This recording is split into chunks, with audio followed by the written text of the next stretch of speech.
Perfecto. Bueno, primero que todo, es un placer para nosotros de parte del Grupo Curativa tener estos espacios y poder acercarnos cada vez más en el conocimiento de lo que es el sistema endocannabinoide. Algo que desafortunadamente es un conocimiento que nos toca ir creando, pero que afortunadamente también lo estamos haciendo de una manera lo más sana y apegados a lo que debería ser el conocimiento y la creación de conocimiento como tal, que es la práctica clínica. Mucho de esto que vamos a traer el día de hoy está basado en la evidencia que hemos podido recoger, en lo que hay de conocimiento a nivel internacional a través de una herramienta que para nosotros ha sido una bendición desde hace un par de años aproximadamente, y también parte de lo que ha sido nuestra experiencia en el tratamiento de pacientes.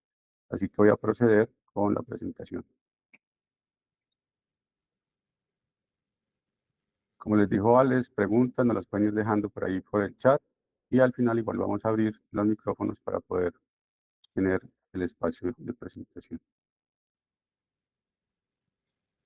Por favor, me confirman, ahí están viendo la pantalla completa.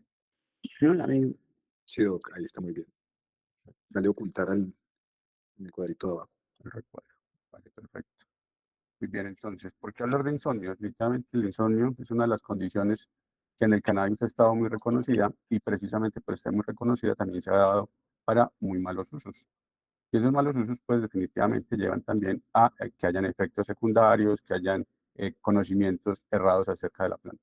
Así que vamos a hacer un pequeño recuento de lo que es el insomnio como tal, y es que el insomnio causa un deterioro en la calidad de vida del paciente, que se puede cronificar y puede llegar a causar episodios de depresión.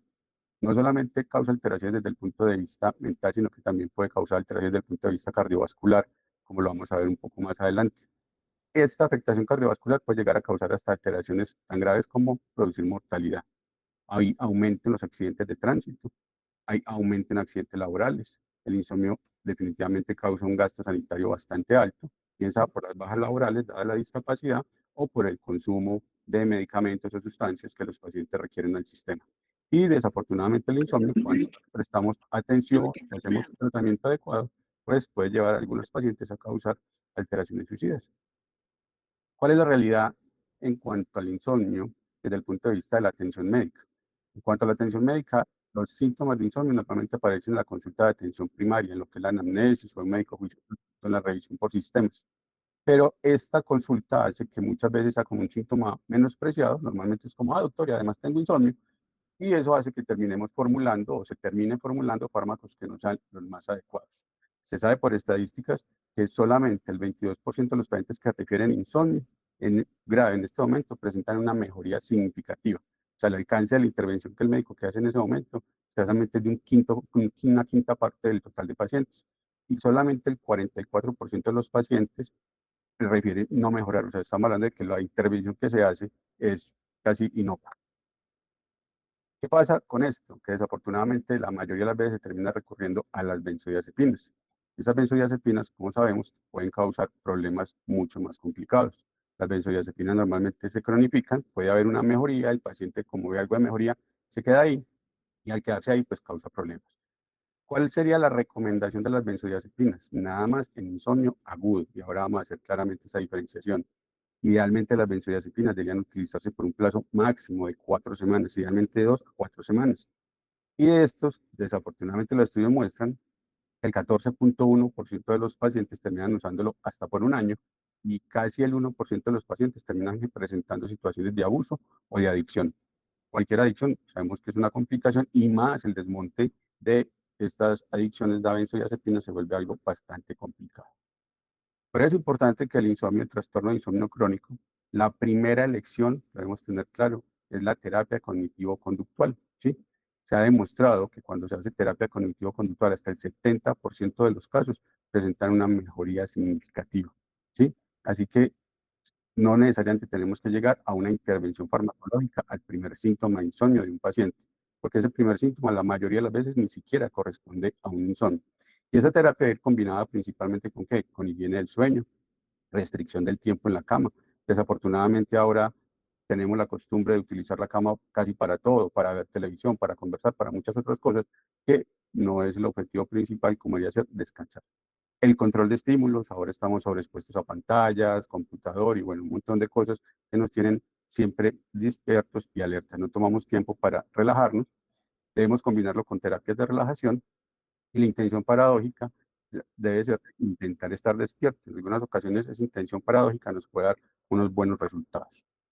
Para hablar de insomnio, empecemos por hablar qué es normal, qué es un sueño normal. Normalmente, hasta los 18 años debería ser normal dormir unas 9 horas. Claramente estamos generalizando, pero en promedio 9 horas. Para la edad media de la vida, 30, 40 años, deberíamos tener en promedio unas 8 horas. Y a partir de los 60 años se considera 6.5 horas en promedio como lo normal. Es importante tener en cuenta y recordar que el sueño tiene varias etapas y una parte de ella es la latencia del sueño. La latencia del sueño, el tiempo en el que yo decido acostarme y debo terminar dormido, debe ser de aproximadamente 30 minutos. Y una vez conciliado el sueño, este debería ser continuo. Los despertares nocturnos se podrían volver a considerar normales a partir de los 60 años, pero no debe ser una o máximo 3 veces por noche. Y esos pilares, esos despertares no deben causar dificultades posteriores. O sea, tengo un despertar, me duermo nuevamente rápido. Ese rápido, en promedio, ¿qué es? Máximo 30 minutos de desvelo. Eso sería como una estructura de sueño normal.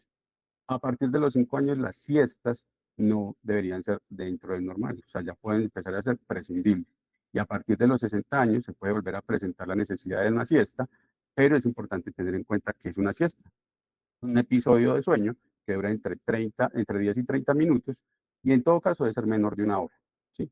Siestas donde ya es hora y media, 2 horas, debemos empezar a considerar algunas alteraciones. Antes de los 60 años, esto es muy importante. Si superamos la hora de una siesta, hay que pensar en un trastorno primario del sueño, comorbilidades casuales asociadas o una ingestión o interacción farmacológica asociada. Desafortunadamente, con el paso de los años, cada vez estamos más polimedicados y muchas veces desconocemos interacciones que nos pueden llevar a producir alteraciones en el sueño. Teniendo en cuenta esto, ya establecemos lo que es un patrón de sueño dentro de lo normal. Ahora aclaremos términos. No todo lo que me causa una alteración en el sueño se debe considerar un insomnio. La mayoría de las veces puede ser solamente un dormir mal. ¿Por qué? Porque para considerar uno de los primeros parámetros de insomnio, debo tener que se asocie alguna repercusión diurna. El dormir mal puede ser un episodio en la semana, puede estar asociado a otra cosa, pero si no me causa una repercusión diurna al día siguiente, entonces yo ya ahí puedo hablar de pronto de una mala calidad del sueño, un sueño interrumpido o un sueño fragmentado o una dificultad para conciliar el sueño o un desvelo. Si no tiene esa condición de la repercusión diurna, entonces ya estamos hablando de un dormir mal. Ahora, un sueño no reparador. Es ese paciente que pasa una buena cantidad de horas durmiendo, que no tiene necesariamente interrupciones, pero que al despertarse empieza a narrarnos que tiene problemas con su estado de ánimo. De pronto se siente cansado, se siente débil, siente que no recupera energía, que su batería como que quedó ahí a medio cargar. Ese puede ser un sueño no reparador, si no necesariamente se asocia a una repercusión diurna. Y ahí ya debemos de pensar en otras condiciones. Para la clasificación internacional de desórdenes del sueño y también si revisamos el manual de diagnóstico estadístico en trastornos mentales, el insomnio puede estar como un síntoma o como una condición patológica. ¿Qué es un síntoma? Es una queja y una dificultad persistente en el inicio, duración, consolidación o la calidad del sueño, que ocurre a pesar de la existencia de buenas condiciones para dormir. Esto es muy importante. Muchas veces hablamos de insomnio, pero tenemos muy mala higiene del sueño y se acompaña obligatoriamente de algún grado de repercusión diurna. Ahí lo tenemos como un síntoma, ¿sí? Pero si ya lo vamos a hablar como un trastorno, debe además cumplir que se descarten condiciones causales como una condición farmacológica, una condición médica, una alteración psiquiátrica o un trastorno primario del sueño comórbido, ¿sí? O sea, asociado a otra condición. Y ahí ya podemos empezar a hablar, según la cronología del tiempo, si estamos hablando de menos de 3 meses agudo o si es más de 3 meses crónico. Entonces, para facilitar un poco este diagnóstico, vamos a mirar un poquito este flujograma. Tenemos acá lo que hablábamos, el mal dormir, la narración del paciente, que nosotros debemos diferenciar muy bien con una muy buena historia clínica y un muy buen examen para poder hacer esa diferenciación. ¿Qué es una buena historia clínica referente a la medicina del sueño? Revisar la parte de hábitos. Ese paciente, cuál es su horario para acostarse, su horario para levantarse y hacer esa diferenciación en semana y en fin de semana. Normalmente el fin de semana nos cambia un poquito los patrones por condiciones sociales y demás. El tiempo que tarda en conciliar el sueño. Recordemos ese tema de los 30 minutos aproximadamente, la latencia del sueño.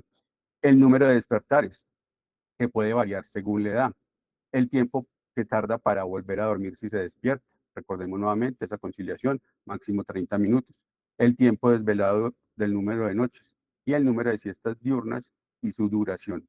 Ya hablamos las edades y la duración normal o en promedio que debemos tener. Los síntomas nocturnos. Algunos de estos el paciente posiblemente no los note, pero su familiar sí los va a notar. El ronquido, si hay apneas, si hay ahogos, jadeos, si hay despertar, si hay sudoración nocturna. Esto normalmente lo va a notar más la familia o la pareja del paciente. Si hay agitación, episodios de sonambulismo, si el paciente presenta reflujo, movimiento de las piernas, piernas inquietas, nicturia, enuresis. Todo esto es muy importante. No solamente es el dormir, también es el despertar. ¿Cómo te despertas normalmente? Hay un sueño reparador, te levantas nuevamente con energía, activo, tranquilo.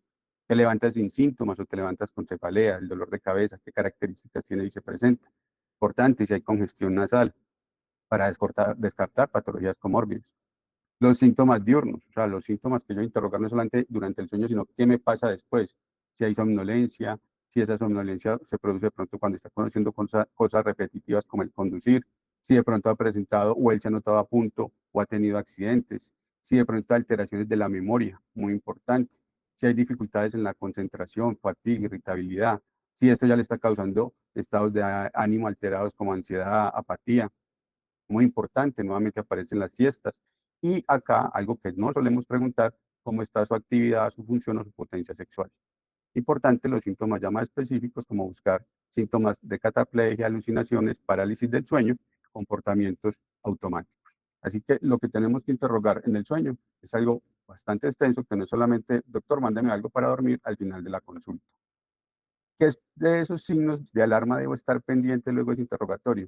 Somnolencia diurna, ya sabemos, esas siesticas, esos falta de energía o dormides momentáneos en el día no son normales. Ronquido o apneas durante el sueño, no es normal y debe prender alarmas.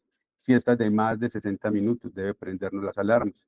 Si de pronto la familia o el acompañante nota que hay patadas o agitación nocturna.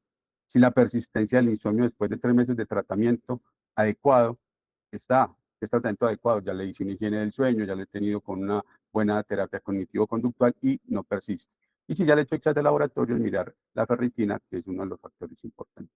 En este caso, sospechar alta probabilidad de un trastorno del sueño primario comórbido. Pasado este ítem de la historia clínica, que es bastante larguito y extenso, como vimos, entonces debemos pensar en la repercusión diurna para que se nos clasifique completamente dentro de lo que estamos estudiando.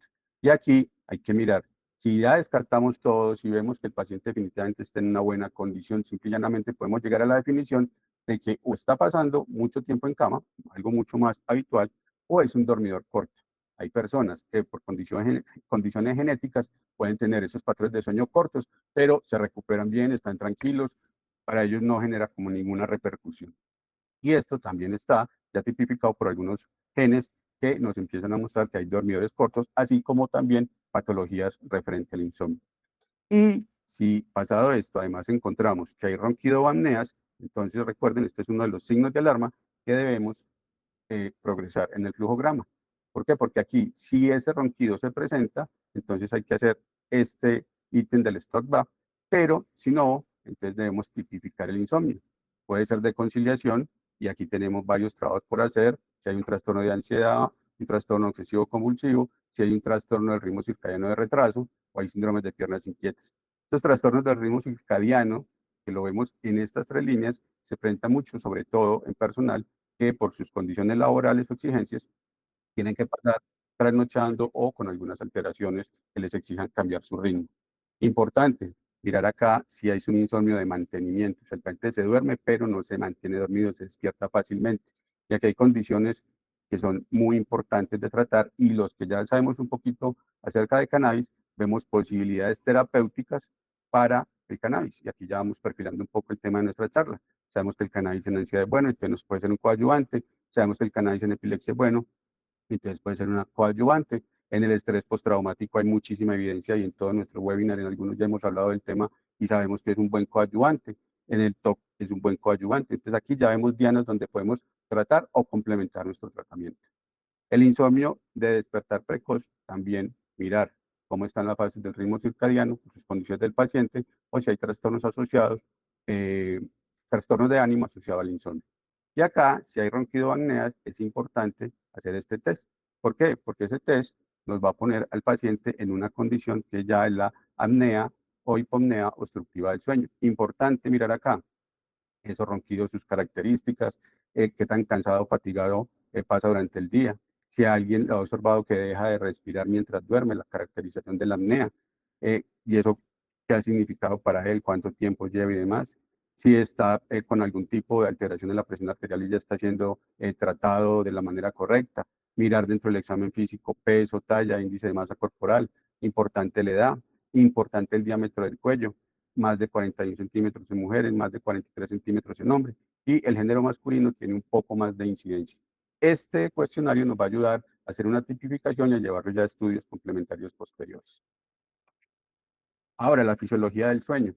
En esto es importante entender que definitivamente sobre el sueño todavía sabemos muy poco. Casi que diría que en sueño estamos tan cruditos como estamos en sistema endocannabinoide, pero que sabemos de manera un poco ya más clara. Sabemos que la regulación de los sueños depende de un ciclo de sueño-vigilia.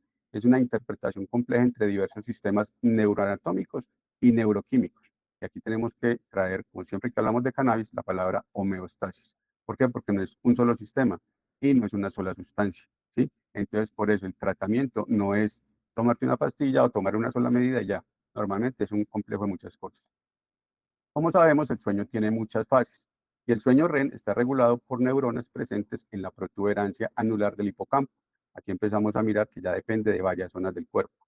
El sueño no REM está regulado por neuronas de áreas preópticas, como el núcleo preóptico ventrolateral, que inhibe el sistema de activación ascendente. Desde aquí ya tenemos mucho compromiso en cuanto a áreas cerebrales. Y en cuanto a sustancias, sabemos que hay unas sustancias, principalmente neurotransmisores inhibidores, como el GABA, la adenosina, serotonina, melatonina, prostaglandina. ¿Sí? Aquí hablamos de algunos inhibidores del sueño y algunos activadores del sueño. Pero esa condición depende de las fases del sueño que yo esté analizando, como lo vamos a ver ahorita. El sueño REM también es promovido y mantenido por neuronas colinérgicas, ubicadas en la protuberancia anular dorsolateral. La vigilia está medida principalmente por neuronas ubicadas especialmente en la mitad rostral de la formación reticular. Las neuronas envían proyecciones excitatorias a las áreas del tálamo, en el hipotálamo y el prosencéfalo. Y aquí tenemos que hablar nuevamente de otros neurotransmisores y otras sustancias que cada vez toman mayor relevancia, como son las orexinas, ¿sí? Y la relación entre hormonas adrenocorticotrópicas y hormonas liberadoras de corticotropina. Hasta hormonas liberadoras de hormona del crecimiento nos van a influenciar en el sueño. Los estudios que nos dicen, y sobre esto se ha estudiado mucho, importante, alteraciones en GABA, ¿sí? Mire que pueden variar según la zona del cerebro, ¿sí? Que esté evaluando y según la fase del sueño que esté evaluando. Igualmente para el cortisol, que es una de las sustancias más relacionadas en los temas de sueño, también puede variar según la zona que esté evaluando, según la fase del día, los niveles van a cambiar. O sea, aquí estamos hablando de un equilibrio, una homeostasis completamente dinámica. Y esto aquí nos lo va a tipificar mucho más claro. Aquí tenemos el área cerebral, tenemos el neurotransmisor y tenemos la condición o su activación cerebral según el momento. Entonces, por ejemplo, la acetilcolina, que sabemos que puede estar muy relacionada cuando estamos hablando de modular el sistema endocannabinoide, o la serotonina, porque sabemos, como lo repasaremos ahorita, que también puede estar ahí relacionada. Estamos en estados de vigilia, vamos a tener activación, sobre todo en el núcleo colinérgico, en la unión del puente y el cerebro medio. Locus cerúleos, núcleo del Raphe y túbero mamilar. Aquí tenemos estos neurotransmisores y la condición en alerta vigilia es que van a estar activados. También participan en el sueño en la fase no REM, mismos básicamente, y la condición aquí es disminuidos. Y en el sueño REM activo vamos a tener núcleo colinérgico, la unión nuevamente del puente y el cerebro medio y el núcleo del Raphe, básicamente acetilcolina, serotonina, y las ondas acá, básicamente esta onda va a estar activada, pero aquí la serotonina va a estar inactiva. O sea, no podemos hablar de un patrón lineal, hablamos de un patrón según la condición cerebral del paciente, según la zona y según el neurotransmisor implicado. Y esta variabilidad nos da paso o dio paso aquí viene una teoría del sueño propuesta por Krueger, que dice que este básicamente depende de zonas, y de hecho se ha estudiado animales, y algunos animales casi que han dicho, o lo han dicho, que una parte del cerebro descansa mientras otra parte del cerebro está activa. Y depende mucho del sistema de defensa o autoinmune. ¿Por qué? Porque está muy relacionado con sustancias reguladoras como el factor de necrosis tumoral, las interleuquinas, que median esa actividad. Según la actividad que ha tenido la neurona, aumenta los niveles de estas sustancias, y eso se postula que la activación sincrónica de esa zona causa ondas lentas que se van propagando. En una zona aumentan estas sustancias, se propaga a otras zonas y me lleva a que progresivamente el cuerpo vaya entrando en un sueño global, bien sea de todo el sistema, como nos pasa a los humanos, o en algunos animales de zonas parciales que entran en descanso o en reposo. Acá nos queda muy claro también el sistema donde es común la homeostasis del sueño, que depende no solamente de las sustancias, porque aquí vemos todo el sistema antiinflamatorio o inflamatorio en su expresión con algunas sustancias inhibidoras, otras excitatorias, pero depende genes que nos produzcan este equilibrio, nos ayuden a mantener las sustancias para el equilibrio. Estos son episodios de horas o días. El flujo sanguíneo varía según el momento y microsegundos, que es lo que pasa a nivel ya de las neuronas o la comunicación interneuronal. Entonces, los genes en la transcripción y la traslación me van a generar las proteínas para generar sustancias inhibitorias o con plasticidad según el requerimiento.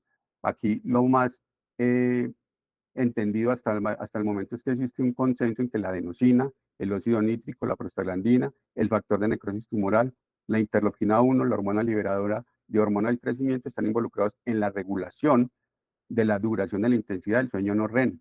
Y la interleuquina 1 y el factor de necrosis induce la producción de otros en el factor activador kappa, como lo vemos en esta zona, donde puede haber retroalimentación o promoción para que ya el óxido nítrico y la adenosina empiecen a bloquear o activar según sea necesario en la comunicación interneuronal. Otros sistemas participan, no solamente participa el sistema nervioso central y el sistema autoinmune, también es importante el sistema cardiovascular, sistema respiratorio. Sabemos que los patrones respiratorios varían el sueño y el patrón del sueño. No de gratis, por ejemplo, lo vemos en algunas fuerzas militares, sobre todo fuerzas especiales, que con un patrón respiratorio 4-5-7 inducen sueños y mayor reparación en su organismo para poder manipular y estar alertas con periodos de sueño corto. De los patrones respiratorios son muy importantes para poder tratar algunas condiciones de sueño. Los quimiorreceptores y los mecanorreceptores centrales y periféricos. Recuerden por esto la importancia de indagar a los pacientes en, están siendo tratados de la presión, están con sobrepeso, están roncando y demás, los cambios en la oxigenación y la ventilación. Esa respuesta también me puede causar alteración en el sueño y la vigilia, causando alteraciones en las fases del sueño. El sueño también disminuye el tono de los músculos faríngeos, que pueden verse exacerbados según los cambios de posición. Y aquí mucho más claro, vemos factores que me van a alterar el sueño, bien sea favoreciéndolo o bien sea alterándolo. Entonces necesitamos que para el sueño tengamos que tener bajo cortisol, tengamos que tener la hormona tiroidea controlada baja, estas interleuquinas antiinflamatorias en niveles bajos, y acá del otro lado tenemos que tener pues prostaglandinas, prolactina, hormona del crecimiento, melatonina, y estas citoquinas, la 1, la 6, el factor de necrosis tumoral, en niveles ascendentes para que me activen ese homeostato del sueño. Probabilidades genéticas, como lo vimos ahorita, esa nos va a marcar los patrones dependientes de horas o días. Y ya se habla sobre todo de algunos nucleótidos con polimorfismos que nos pueden estar asociados significativamente a los síntomas del sueño. Entonces, por ejemplo, tenemos algunos que nos están involucrados en neuroplasticidad. Recordemos, pues que ya hemos divagado un poquito en el tema del sistema endocannabinoide, la plasticidad neuronal, bien sea modulando la inflamación, es muy importante y es una diana de tratamiento. Reactividad al estrés también es muy importante. Excitación neuronal, ¿sí? Por eso en los interrogatorios tenemos que ver o interrogar las fases de epilepsia o episodios de epilepsia. Y la salud mental. Todos estos polimorfismos en los nucleótidos pueden ser significativos de que hay una alteración genética y nos puede causar alteraciones en los patrones de sueño y llevar a un insomnio.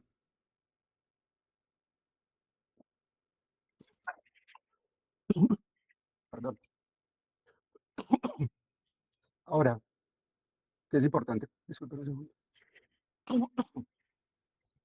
¿Qué es importante con esto? Claramente, no podemos todavía tener pues, un nivel tan específico de medicina en el que podamos hacer este estudio. Pero ya los estudios en los lugares donde hay dinero y capacidad tecnológica para poder llegar a hacer esta disertación, pues nos van a ayudar a progresar en las habilidades de estudio y de tratamiento de estas condiciones. Hay un modelo referente al sueño que es el modelo cognitivo y que nos dice las personas con insomnio son susceptibles a la preocupación excesiva, a los pensamientos intrusivos desagradables, en particular los relacionados con dormir lo suficiente y las consecuencias de sus alteraciones.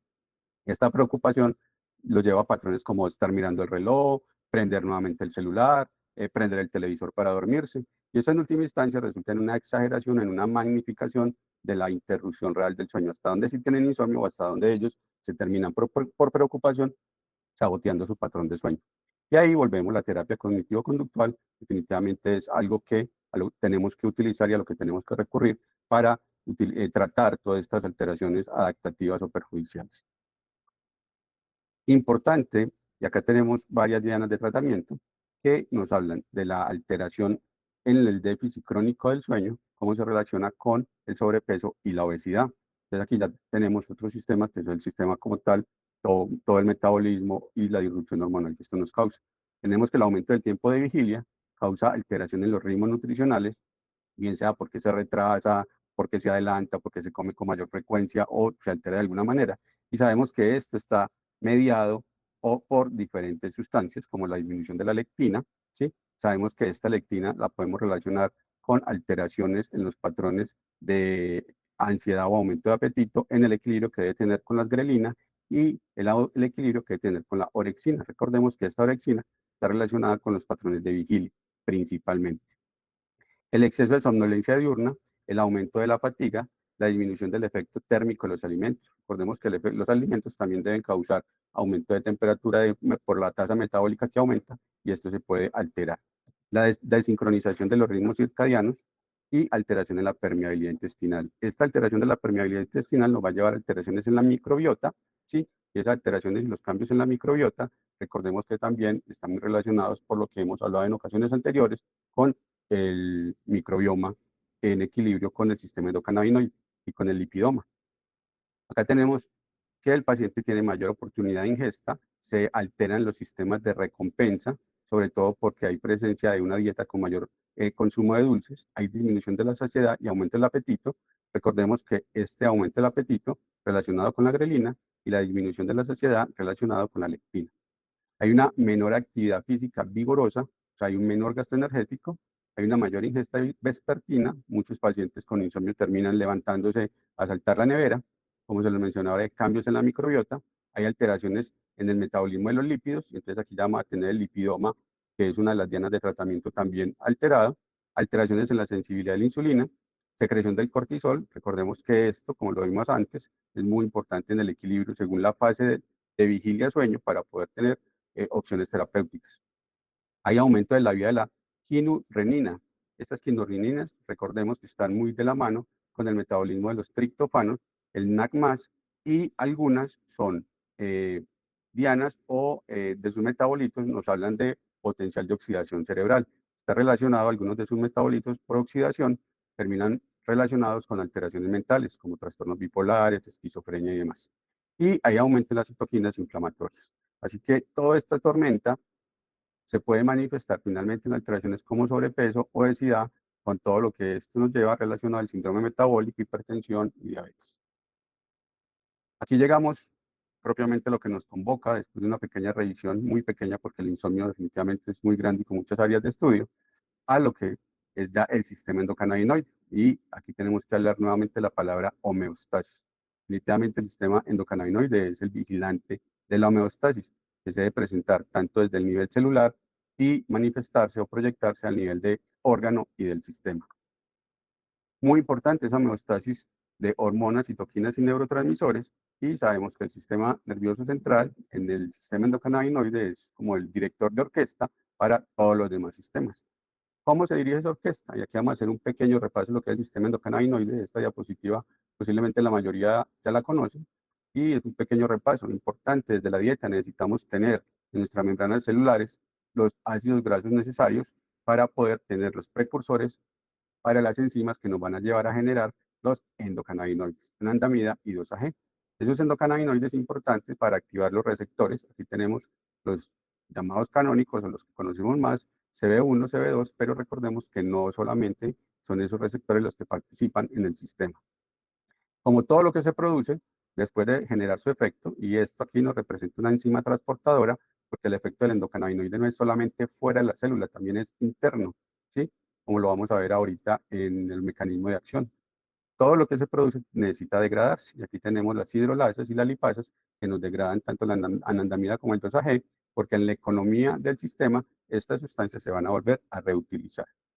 Después de que se activa el receptor, pues claramente se genera una señal y esa señal pues nos va a llevar a la funcionalidad que se requiera según lo que o el motivo por el que se haya activado el sistema, que por cierto es un sistema que funciona a demanda, no es que esté acumulado.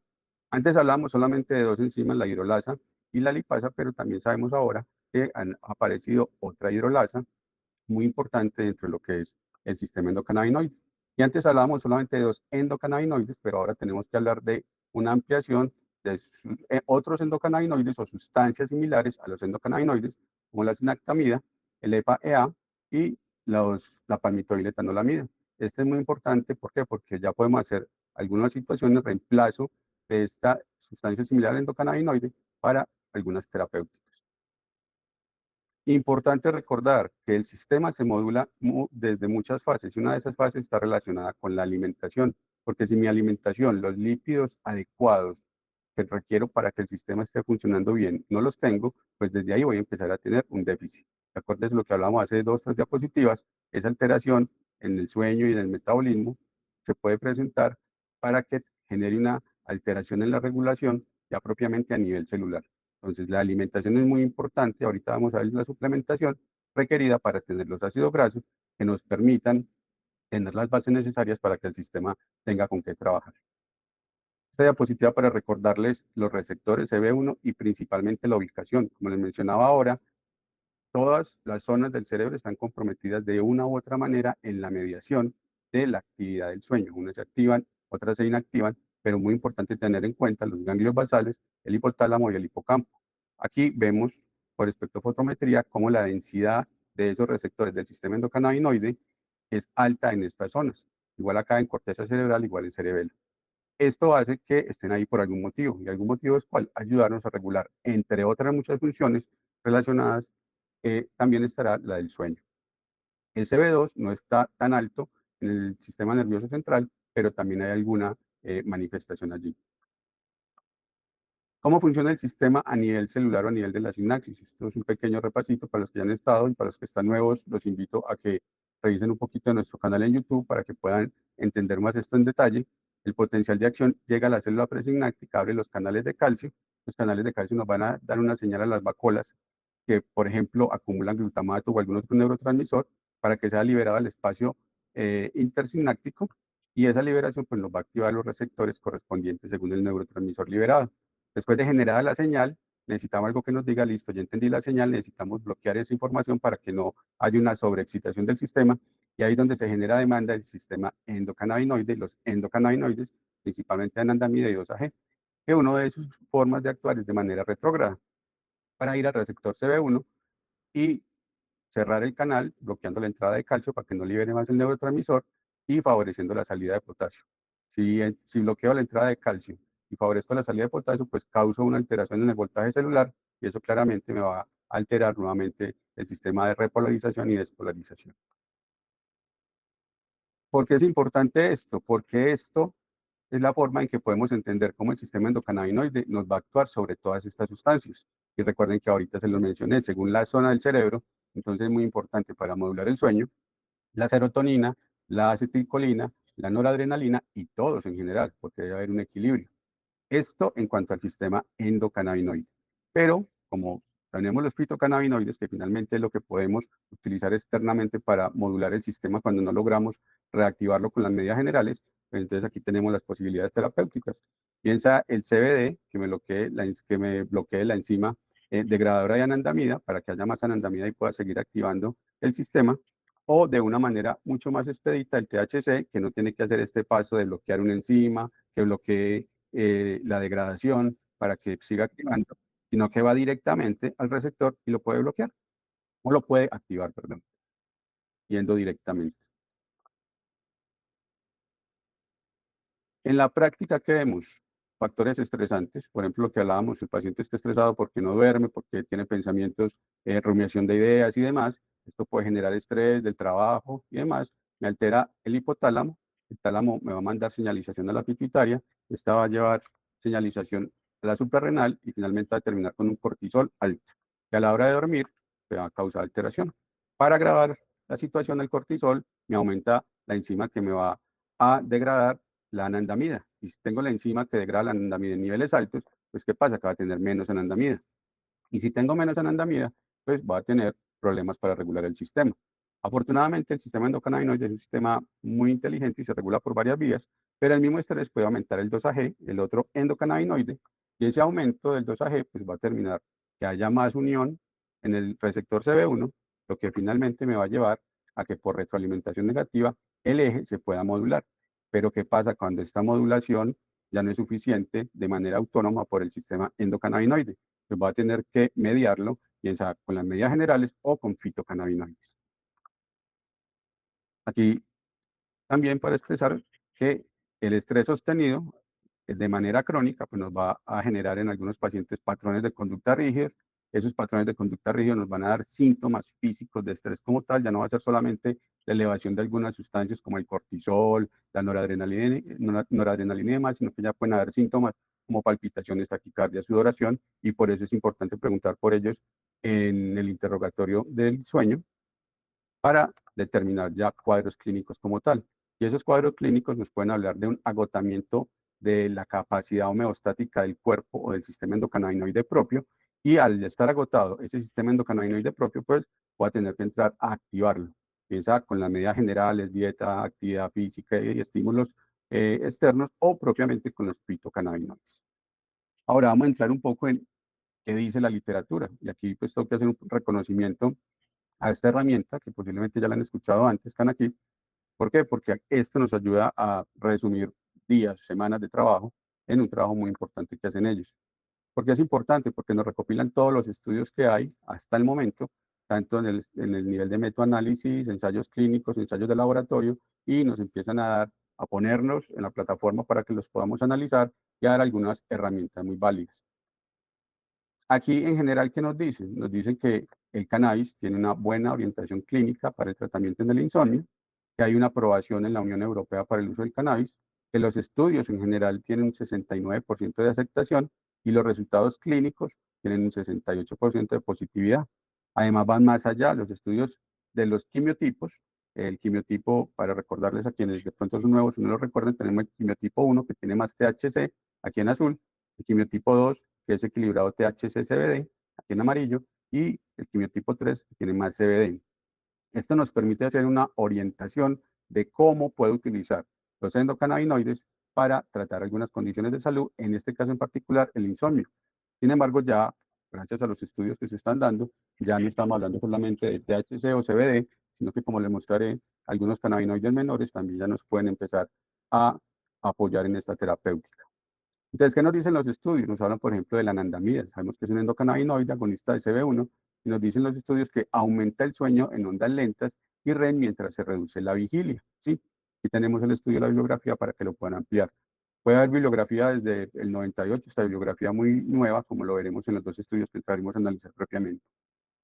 Respecto al CBD, tiene efectos bifásicos sobre el sueño según la dosis. Por ejemplo, en dosis bajas, para ellos 15 miligramos, puede promover la vigilia. Recuerden muy bien esto, tiene efecto bifásico sobre el sueño. A dosis bajas puede promover la vigilia. ¿Por qué se los digo? Recuérdenlo, porque ahorita cuando veamos las pautas de tratamiento, este datico va a ser importante. Mientras que las dosis altas pueden favorecer sueño. ¿Sí? El uso crónico de CBD a dosis bajas parece ser seguro y mejorar modestamente la calidad del sueño, pero los efectos no superan los 5 miligramos de melatonina. Es importante de Kanaki que no solamente nos va a hablar bien de cannabis, también tiene la comparación. Y agregar dosis bajas de CBN o CBC no mejoró los efectos. Aquí nos hablan ya de un primer cannabinoide de los menores, el CBN, que ahorita también les voy a mostrar la importancia. El CBD solo o en combinación con cantidades iguales de THC puede ayudar a aliviar los síntomas de insomnio. Mire este estudio relativamente nuevo del 2023. El CBDA, ¿sí? Sabemos forma ácida del CBD, también tiene efectos y mayor potencia, sobre todo si vamos a tener en cuenta los efectos del CBD. Es importante, desafortunadamente estas formas ácidas pues no son tan fáciles de obtener. Aquí ahorita les hablé de este cannabinoide menor, se descubrió que las formulaciones, y miren aquí el nivel de especificidad, 25 miligramos, 50 miligramos, 100 miligramos, eran seguras y efectivas para mejorar el sueño en un ensayo aleatorizado, controlado o placebo, con placebo, perdón. Aquí no estamos hablando solamente de observación, ya estamos hablando de estudios llevados con todas las normas que normalmente la medicina basada en la evidencia nos empieza a requerir. Importante, no solamente cannabinoides, también por el efecto enturazo, efecto séquito, hablar de los terpenos y demás. El linalol también nos puede ayudar a mejorar esas condiciones donde hay agotamiento mental, estrés mental y claramente alterarnos el sueño. Entonces, si vamos a pensar en preparaciones, pues claramente ya hay estudios que dicen que tener linalol nos va a ser una buena herramienta. La nabilona, un THC sintético, nos muestra una fuerte eficacia en el tratamiento de las pesadillas. Miren cómo con el sistema endocannabinoide no solamente estamos hablando de que el paciente se duerma, sino que algunas fases del sueño también podrían llegar a ser tratadas o algunas condiciones del sueño como las pesadillas podrían tratarse. Claramente, todos estos estudios al final van a tener, hace falta más estudios, pero como les dije al principio, estamos en la punta del iceberg, hay mucho que hacer y es nuestra responsabilidad seguir profundizando en esto. Dosis sugeridas en algunos estudios ya nos hablan de THC, CBN en algunas preparaciones utilizando 2.5 a 10 miligramos y CBN 20 miligramos. También un estudio del 2023. El THC en dosis bajas mejoró los trastornos del sueño, la ansiedad, el estrés y el bienestar general en adultos. Recuerden que tratar sueño muchas veces puede estar relacionado solamente con tratar ansiedad, como se los mostré ahorita en la diapositiva. Vamos a ver este estudio en particular, les resalto acá, 19 de febrero del 2025, una primera publicación. Este estudio tiene una segunda publicación para enero del 2026 como segunda fase de resultados. Es un estudio que me pareció importante traerlo porque habla de la eficacia de un suplemento de cannabinoides sobre el sueño y el estado de ánimo en adultos con insomnio subumbral en un ensayo piloto cruzado, aleatorizado, doble ciego y controlado con placebo. ¿Qué hicieron? Ese ensayo cruzado tomaron una muestra de 20 personas con una edad promedio de 40.7 años, los asignaron aleatoriamente a un grupo que tenía un suplemento de cannabinoides y a un grupo que estaba con una condición de placebo. ¿Qué hicieron?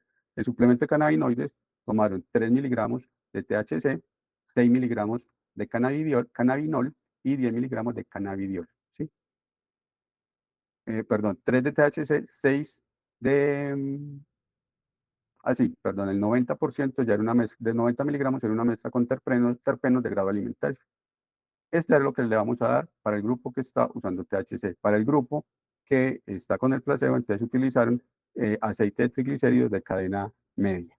Estos pacientes pasaron por 2 semanas donde no se les suministró sustancias o no podían consumir por fuera cannabis, fumado y demás, o sea, un proceso de limpieza para poder tener una buena observación.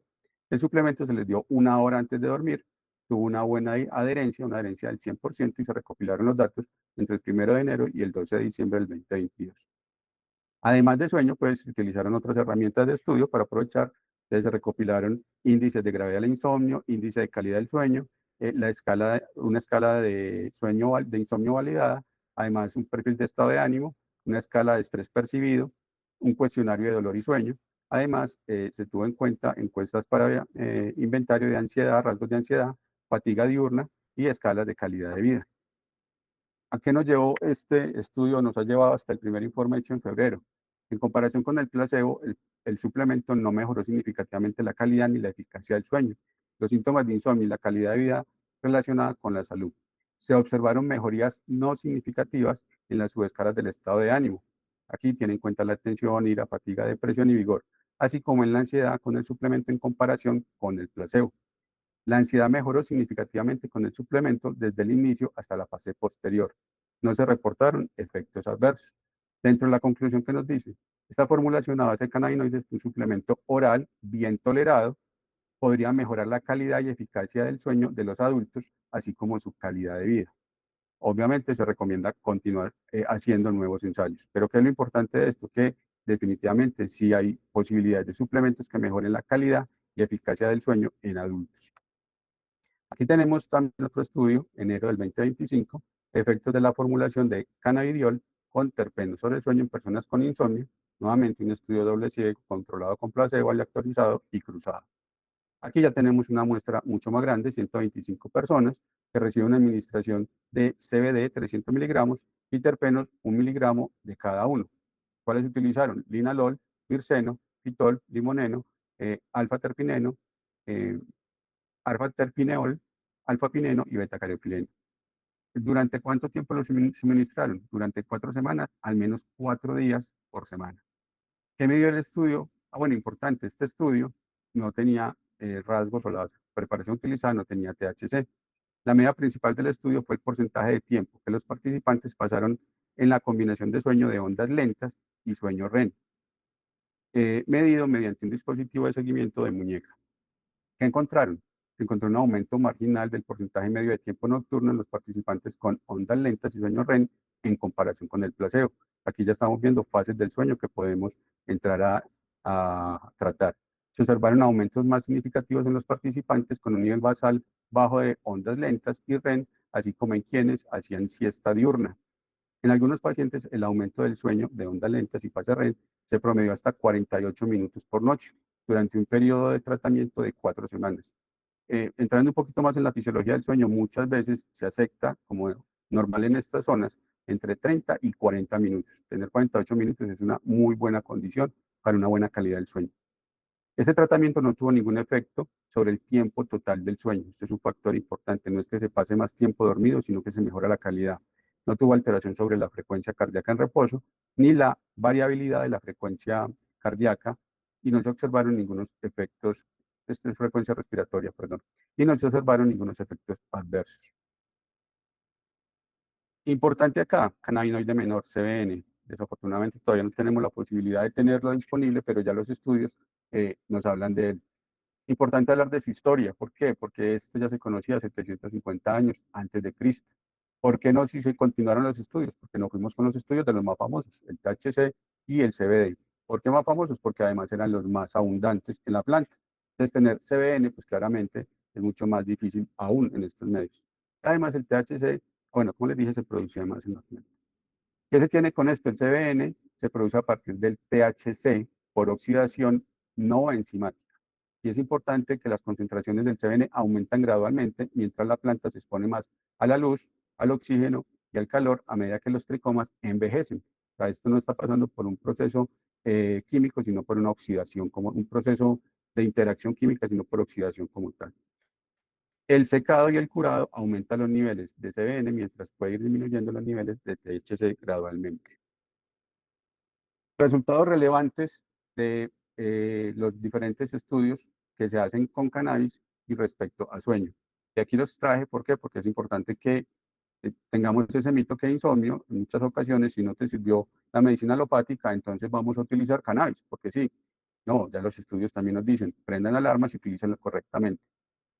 Este primer estudio nos dice, la terapia cognitivo-conductual ayuda a reducir el consumo de cannabis en personas que lo usaban para tratar el sueño. Mire cómo nos devolvemos. Sí, vuelve y pasa lo mismo que pasó con muchas otras sustancias. Tienes insomnio, usa cannabis, pero no hicieron un buen diagnóstico, entonces buen diagnóstico nos lleva, según este estudio, a retomar terapia cognitivo-conductual antes de irnos a cualquier sustancia, incluido cannabis, por muy inocuo que sea. En los adolescentes, la abstinencia incentivada por el cannabis provocó un retraso temporal en el inicio del sueño durante la primera semana, pero no se observó ninguna diferencia en el sueño después de 4 semanas. Importante tener en cuenta esto, el consumo recreativo, perdón, el consumo recreativo de cannabis generalmente se asocia con una peor calidad de sueño, incluyendo una mayor latencia, o sea, se demoran más para dormir, y una duración del sueño más corta, especialmente en los consumidores tempranos o intensos, ¿sí? ¿Eso de qué depende? De cuánto yo me conozco, cuánto me expongo a la planta y con qué características es la exposición y la planta, la calidad de la planta que estoy utilizando. En pacientes con dolor crónico, los productos medicinales a base de cannabis produjeron mejoras en los resultados informados por los pacientes, principalmente en aquellos con trastornos del sueño coexistentes. O sea, la bondad del cannabis también está en que nos ayuda a tratar tanto el insomnio como condiciones coexistentes. y al tratar el grupo, pues podemos tener muchos mejores resultados. Ahora, mucha teoría, vamos a la práctica. En curativa no somos muy dados a tener protocolos. ¿Por qué? Porque desafortunadamente llegaron los protocolos y quieren poner a todos con una camisa de fuerza. Sabemos que no todos los seres son iguales o somos iguales y sabemos que no todas las personas respondemos de la misma manera. Pero estos protocolos sí nos ayudan de una manera general, manteniendo las individualidades, a orientarnos por dónde podemos hacer buenas recomendaciones y buen uso de cannabis en pacientes con insomnio. Entonces, ¿qué nos dice el protocolo? Primero que todo, preguntar, ¿es una mujer en embarazo? ¿Está lactando? ¿Es un paciente con exposición previa al cannabis? ¿Qué reacción tuvo? Si está en embarazo, está lactando, hay una exposición previa, entonces normalmente aquí lo consideramos que puede estar potencialmente contraindicado y que vamos a recomendar que se utilice un protocolo donde yo module el sistema endocannabinoide sin cannabinoides. Y ahorita vamos a entrar en detalle cuáles son, que definitivamente tenemos muchas herramientas basadas en el conocimiento del sistema endocannabinoide. Si estas condiciones ya las salvé y la respuesta es no, entonces yo ya paso a este siguiente, donde pregunto por alteraciones familiares, donde hay historia de psicosis, de ansiedad o ataques de pánico. Si la respuesta es positiva, entonces yo debo mirar si el paciente tiene algún tipo de compromiso hepático. Si tiene compromiso hepático, vuelvo y me voy a una regulación del sistema o una modulación del sistema sin fitocannabinoides. Pero si no hay compromiso hepático, entonces podría irme a utilizar un protocolo con CBD. Igual, según la experiencia de la persona que está recomendando, aún con compromiso hepático, yo podría hacer una recomendación de CBD, pero siendo mucho más cauteloso y tomando las medidas adecuadas. Si tengo ese antecedente familiar negativo, entonces yo debo mirar cuál es el riesgo de un efecto adverso en el paciente por su historia personal. Si hay un riesgo alto, entonces yo debo mirar qué quiero tratar, ¿sí? Y si puedo ser específico en tratar el síntoma. Entonces, el paciente se queja principalmente de dificultad para conciliar el sueño o se queja de una dificultad para mantener el sueño o el paciente tiene alteraciones en la calidad del sueño. Estos tres, en general, la recomendación final es, vamos con CBD, CBN. Y podemos tener una combinación THC, CBN, CBD, o sea, podemos utilizarlos acá. Pero más específico sería el CBN. Como les dije, desafortunadamente todavía no está disponible como tal. Esperemos que llegue pronto porque los estudios nos hablan muy bien de él. Si volvemos acá en que no hay un riesgo de un efecto secundario alto, entonces, si ese riesgo es moderado o bajo, yo ya debo entrar a considerar si hay nuevamente compromiso hepático en el paciente. Si no hay compromiso hepático, puedo hacer un protocolo con CBD. Si hay compromiso hepático, vuelvo y me voy sin utilizar fitocannabinoides, primero que todo, o utilizándolo con muchísimo cuidado. O si definitivamente no quiero irme con ninguno de estos, porque aquí sí veo que el riesgo ya no es tan moderado o tan bajo, sino que quiero alto, entonces me voy nuevamente con CBN. Si yo quiero tratar dificultad en el inicio del sueño, o sea, el sueño es una alteración de conciliación, también debo tener en cuenta qué quiere el paciente. Si el paciente, por su consumo previo, contacto con la planta o simplemente desarrolla su personalidad y dentro de las condiciones sociales que nos permitan utilizar una u otra preparación de cannabis, podemos tener una preparación inhalada o una preparación oral, ¿sí? Esto ya depende según el país donde esté, la normativa que lo rija y demás. Enseguida vamos a hablar de cada uno de estos protocolos. Bueno, y también depende de la habilidad que tengamos como médicos de tratar cada una de esas condiciones, sobre todo el uso de flor también. Vamos acá al protocolo de inhalación y aquí tenemos que hacer salvedades. Normalmente la inhalación la referimos básicamente a combustión. Importante tener en cuenta que no solamente hay combustión, también tenemos la vaporización y la nebulización. En curativa tenemos cannabis hidrosoluble que podemos nebulizar. Entonces podemos tener preparaciones en las que podríamos tener también una fase inhalatoria nebulizada. Entonces tengamos en cuenta combustión directa, vaporización y nebulización. En este caso, el protocolo nos habla básicamente de la combustión y nos habla de un quimiotipo 2, recuerden lo que les mencioné ahora, donde tenemos proporciones de THC y CBD. ¿Qué nos recomienda? Tener una proporcional 20% de THC, 6% de CBD. Muchas veces a los médicos no se nos da como también el tema de transformar porcentajes de miligramos. Es una tareita que tenemos que hacer. Creo que dentro de poco montaremos en el canal ese tema de dosificación. ¿Qué nos recomienda? Utilizar máximo 20 miligramos de THC. ¿De acuerdo? Si tenemos la posibilidad de utilizar una planta, y lo vemos en la ficha técnica de la planta este ratio o ratios similares, pues lo podemos utilizar, vuelvo y digo, si la normativa nos lo permite. Si el resultado es positivo, ¿qué hacemos? Continuamos tratamiento. Si el resultado nos da que de pronto el paciente en las mañanas todavía está como somnoliento, como que se le fue la mano un poco y todavía está muy dormido, entonces, ¿qué podemos hacer? Equilibrar, ¿sí? Tanto el ratio. Aquí teníamos un ratio de 20%, 6%, casi que es un ratio, casi un 3:1, 3 punto algo a 1, irnos a ratios más equilibrados, o sea, bajar la cantidad del porcentaje de THC o subir la cantidad del porcentaje de CBD. Vuelve y juega según lo que tengamos disponible y nuestra habilidad para manejar. Si tenemos efectos adversos, ¿qué nos dice? Reduzcamos la proporción de THC, ¿sí? Si aquí tenemos un efecto que todavía como que sí me dio sueño, pero no se mantuvo, no fue de buena calidad más, entonces puedo continuar titulando. ¿Cómo puedo titular con la flor? Piensa modificando la flor o con el número de caladas. Si por ejemplo utilizo una calada o una inhalación en la noche, pues mirar, dar una, de pronto esperar 10 minuticos, dar otra, y esa es una forma de titular la dosificación con flor. Hay que tener cuidado, saberlo hacer de la manera correcta, pero es posible en los países donde es posible utilizar flor. Si llegamos a un ratio 1:1 y tenemos un resultado positivo, entonces continuamos tratamiento.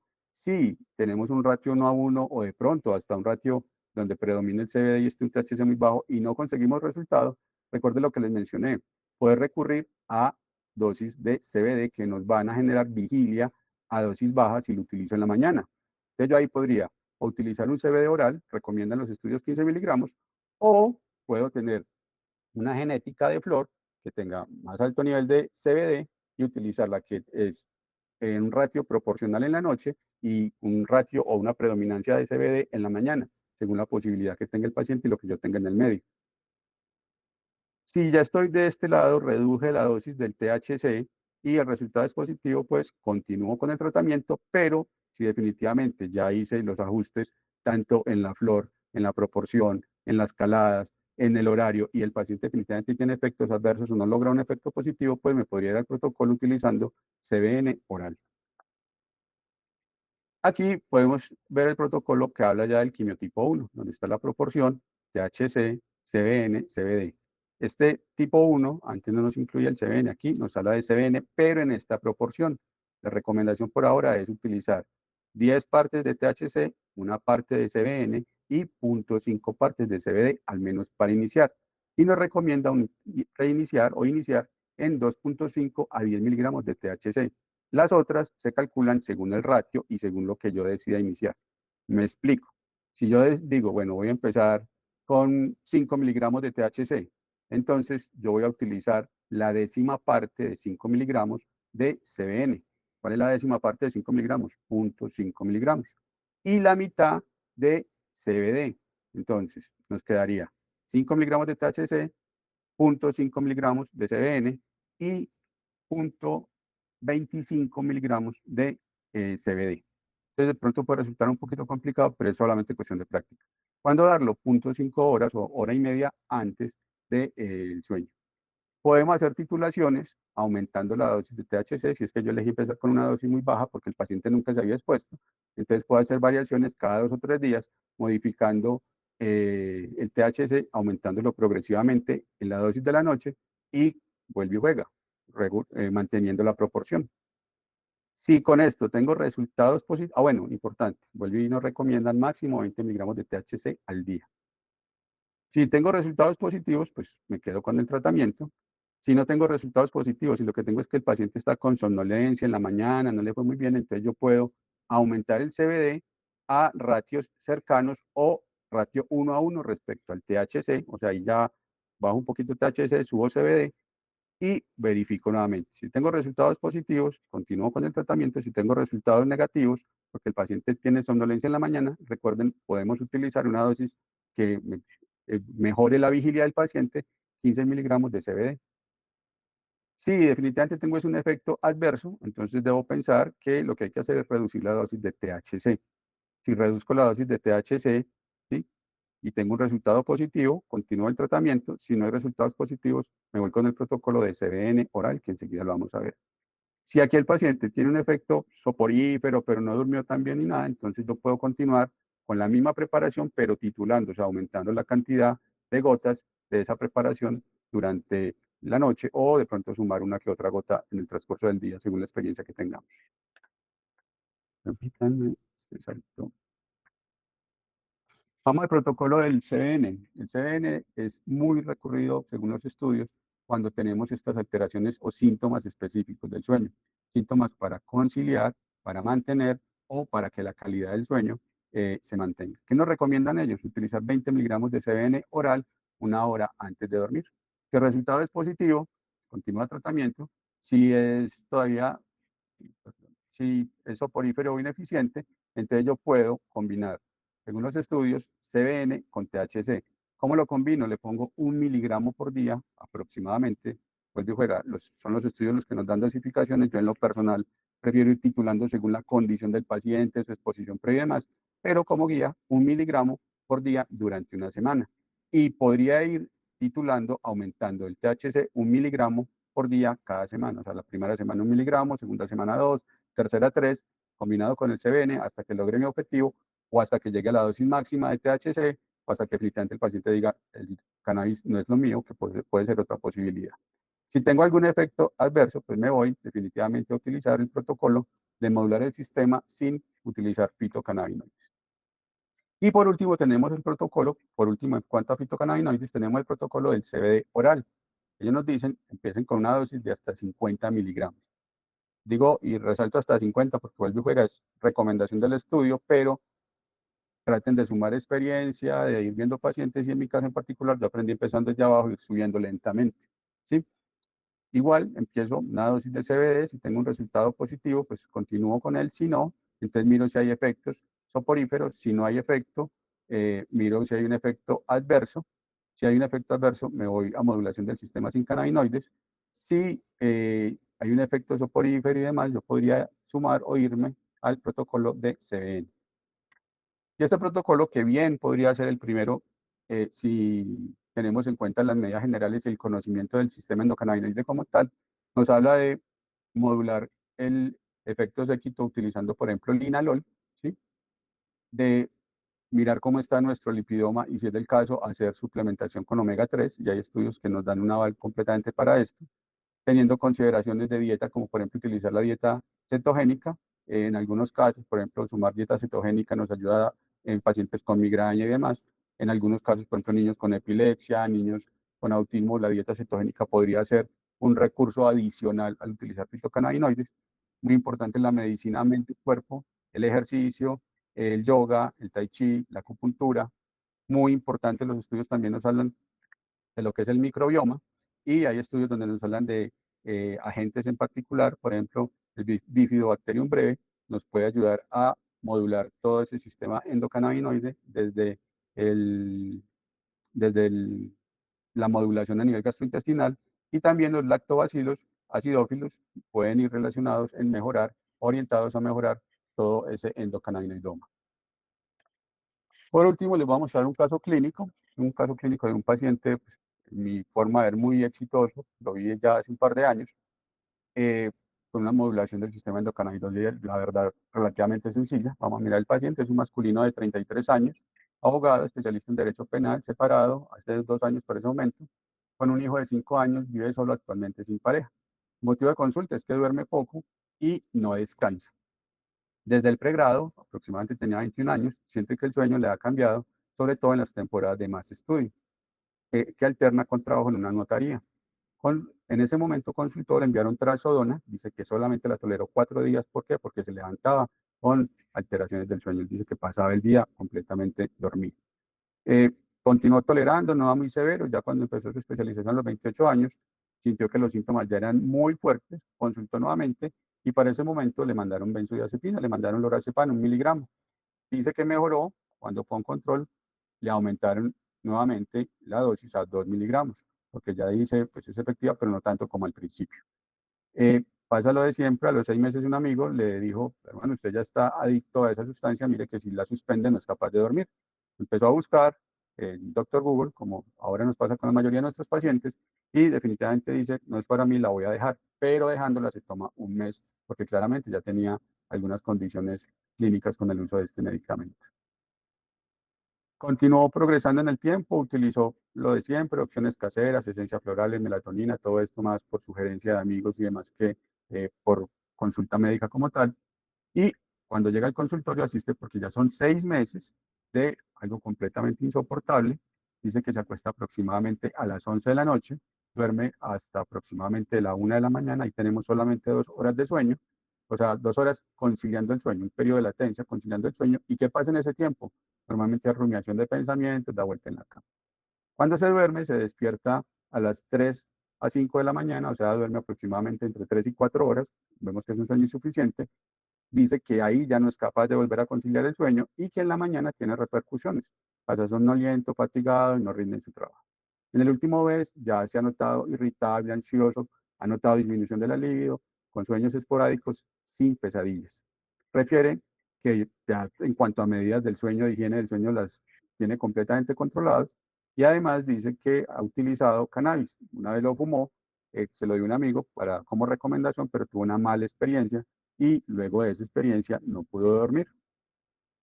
Cuando hacemos una revisión por sistemas, pues importante, llamativo, el paciente pues, no tiene una alteraciones dietarias importantes, no es un tomador de licor importante, no fuma tabaco, ha probado LSD y cannabis, dice que en ambas ocasiones lo consumió y se sintió mal, tiene una buena actividad física, es con regularidad, no ronca, importante en nuestro interrogatorio en medicina del sueño. Se considera en cuanto a su personalidad es exigente, perfeccionista y en ocasiones dice que es acelerado. No tiene antecedentes familiares relevantes, en su examen físico tiene una buena complexión muscular y está hemodinámicamente estable. Sus paraclínicos para ese momento están dentro de lo normal. Importante, dentro de mi aproximación diagnóstica hablo de que es un trastorno del sueño, un insomnio crónico, ya cumple con todos los criterios y además el de tiempo. Muy importante para este paciente empezar a modular el sistema con cosas que yo puedo recomendarle desde el día 1 hasta que pueda empezar a tener una buena respuesta. ¿Por qué? Porque de nada me sirve si yo no estoy haciendo lo básico, sino que de una vez hago lo de siempre de irme a un medicamento. Para mí lo básico en un paciente de este acróstico es amarse, y ese amarse implica hidratarse adecuadamente. Hidratarse ahora no es solamente tomar agua, algo que yo les recomiendo a los pacientes que a esa agua le sumen electrolitos, que es algo muy fácil. Pueden utilizar sal marina y pueden utilizar zumo de limón. Importante meditar. Meditar no es una cosa demasiado complicada, solamente pon una alarma 3 veces al día, 1 minuto, paras, te haces consciente de qué está pasando en tu vida, en qué estás respirando, cuál es tu estado de ánimo, y vuelves y retomas, pero al menos hacerte consciente poco a poco en dónde estás. Alimentarte correctamente y es hacerse una pregunta cada que estés comiendo, ¿qué estás poniendo en tu boca? ¿Te suma o no te suma? Una respiración adecuada. Hay patrones de respiración que les recomiendo, sobre todo para que se hagan conscientes de esa respiración. Importante tomar baños de sol. El sol sabemos que ahora nos aporta desde vitaminas hasta muchas sustancias que nos ayudan a modular estrés y demás. Es importante que continúe con el ejercicio. Con el ejercicio busco bajar estrés, tener músculo y demás. Obviamente este paciente, pues ya esa parte venía bien modulada. Y además, por la cronicidad y demás, a ese paciente le empiezo un ratio 1:5. Para nosotros, enseguida les vamos a mostrar la presentación, lo que significa ese ratio 1:5. Empiezo despacio porque el paciente ya tuvo contacto con el cannabis con una no muy buena experiencia. Miren, empiezo una gota en la noche, media hora antes de acostarse. Y cada cuarto día voy haciendo aumentos lentos y paulatinos. Hablar con el paciente, decirle, mira, llevas 6 meses con esto, ya más severo, llevas años con el insomnio, no pretendamos mejorarlo con la primera gota que te pones, vamos despacio para que obtengamos una cronicidad adecuada en tu mejoría. Con lo cual el paciente logra estar de acuerdo. Además, le sumo un compuesto de medicina automolecular que me ayude a modular otras partes de su sistema. En cuanto a lo que utilizamos nosotros en un ratio 1:5, ¿qué significa esto? ¿Y por qué les voy a poner aquí un poquito de matemáticas? Para que miremos en cuanto a las recomendaciones del protocolo y muchas veces a lo que es la práctica clínica como tal. Yo aquí tengo por mililitro 6.6 miligramos de THC y 3.3 miligramos de CBD, ¿sí? Si lo miran y lo comparan con los protocolos que acabamos de ver según los estudios, no se adapta como tal a ningún protocolo, ¿sí? De una voy a empezar mucho más bajo THC y mucho más alto CBD. ¿Por qué? Porque el paciente ya tuvo una mala experiencia. O sea, yo ya sé que me puedo ubicar un poco más abajo del protocolo. He empezado con un 1:1, como nos dice el protocolo, pero yo me quise ir a una zona más segura, que es un 1:5. Que nos dice también que cada gota es de 0.033 mililitros. O sea, yo en un mililitro tengo 30 gotas. O sea que este 6,6 lo divido en 30 para saber cada gota cuántos miligramos aproximadamente de THC tiene, y ese 33.3 lo divido en 30 para saber cuántos miligramos de CBD tiene cada gota, que es con lo que va a empezar. Este me da como un 1 con algo y este me da como 0 con algo. No tengo aquí calculadora, pero debe estar por debajo del miligramo, por debajo de 0.3 miligramos aproximadamente. Estoy con dosis muy bajas, muy seguras, y que estoy absolutamente convencido de que al paciente no le va a generar una mala experiencia desde el principio. 15 días después, ¿qué nota el paciente? Narra que solamente está tomando 3 gotas. Bueno, algo importante, yo le doy mucha autonomía al paciente poniéndole límites superiores. Le digo, vamos a empezar en este lugar, vamos a ir aumentando hasta cierto lugar, pero tú tienes la movilidad según cómo te sientes de esperar los 4 días o recortar a 3 días, y de si te cae mejor en la mañana o en el día, ir haciendo la modificación. Finalmente, ¿quién se conoce mejor que el paciente? Yo solamente lo estoy acompañando. Es el paciente que narra para los 15 días posteriores, que está con 3 gotas en la noche, ahora se duerme a los 30, 45 minutos. Recuerde que antes se demoraba más o menos 2 horas para dormirse. Duerme 6 horas, antes dormía entre 4 y 5, entre 3 y 4, entre 4 y 5, perdón, sí. Y tiene 1 o 2 despertares por semana, ¿sí? Retomando el sueño fácilmente. Anota que la gota de la mañana la suspendió porque sentía que no le aportaba nada. Entonces él dice, las quise suspender. Se indica mantener las medidas no farmacológicas, o sea, continúe con su ejercicio, su meditación, su hidratación, su dieta adecuadamente, y continúe tomando esa cantidad de gotas, dejándole abierto que eventualmente podría requerir una gota de más, o según la variación que pudiera tener el fin de semana. Recuerden que los patrones de semana del sueño no son los mismos de fin de semana. Con ese paciente, ¿qué pasa? Hasta hoy sigue utilizando 3 gotas de la misma preparación. Allá llevamos 2 años donde el paciente resolvió algo que lo atormentaba desde los 21 años. Eso es lo que tenía para traerles el día de hoy.